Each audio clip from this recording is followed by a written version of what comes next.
Saudara-saudariku, salam damai sejahtera, oras berkah dalam. Mari kita berkatekese Paskah. Ini gambar Yesus yang bangkit.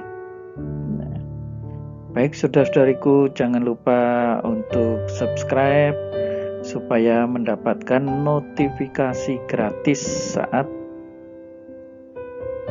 video baru ditayangkan.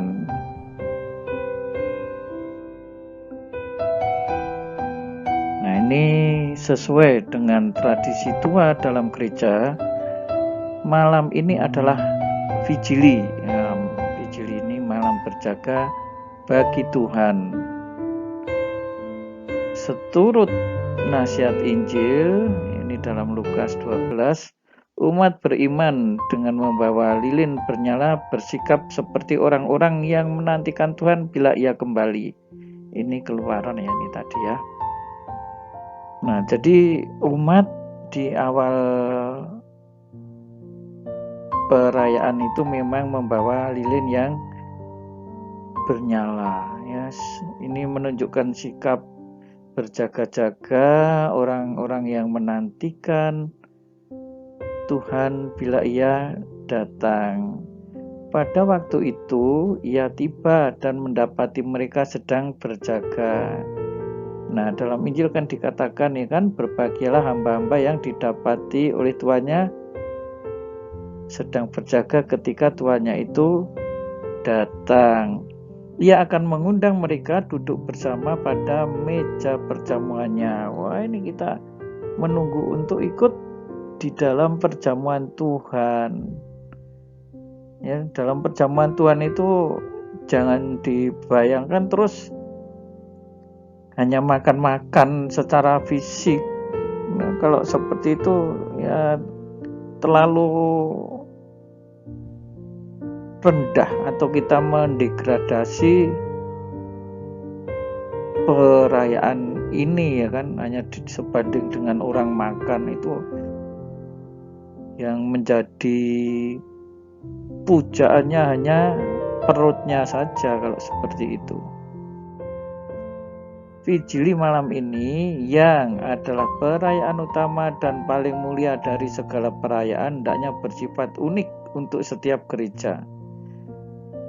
Nah, seringkali di tengah umat Katolik ya sampai saat ini pun masih banyak yang mengira bahwa perayaan utama di dalam gereja itu adalah perayaan Natal. Apalagi kalau ini bukan umat Katolik, wah dikira yang utama itu adalah Natal.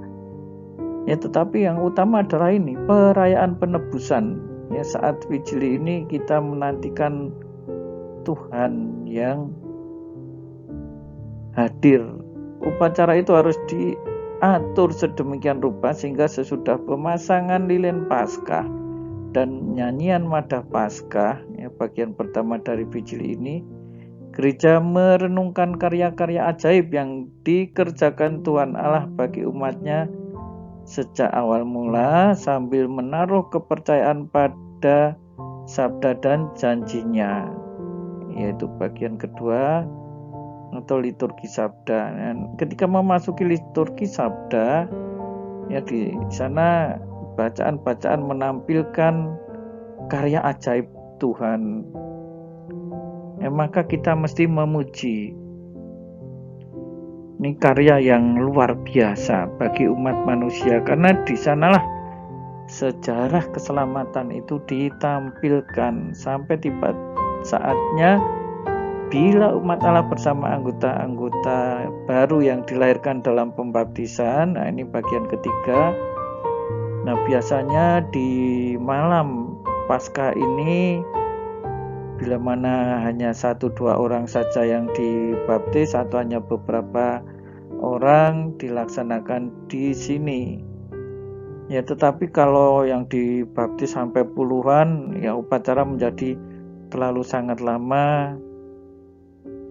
Dan biasanya ya demi kebijakan ya, bukannya tidak mau kita beribadah lama ya, tetapi bisa dibayangkan kalau ibadah bisa berjalan lebih dari 3,5 jam akan sangat melelahkan ya, dan malah tidak kusuk lagi. Tadi disebut ya pada bagian ketika diundang ke meja perjamuan yang disediakan oleh Tuhan bagi umatnya sebagai kenangan akan kematian dan kebangkitannya hingga ia datang. Nah, Yesus yang kita imani ini bukan berhenti pada peristiwa kematian. Ini yang masih menjadi kesulitan bagi banyak orang untuk beriman akan Kristus. Bagaimana mungkin Tuhan yang menebus kok mati, matinya saja di kayu salib. Ini tidak masuk akal ya, bagi mereka tidak masuk akal. Ya, dalam katekese Jumat Agung kemarin saya jelaskan ya,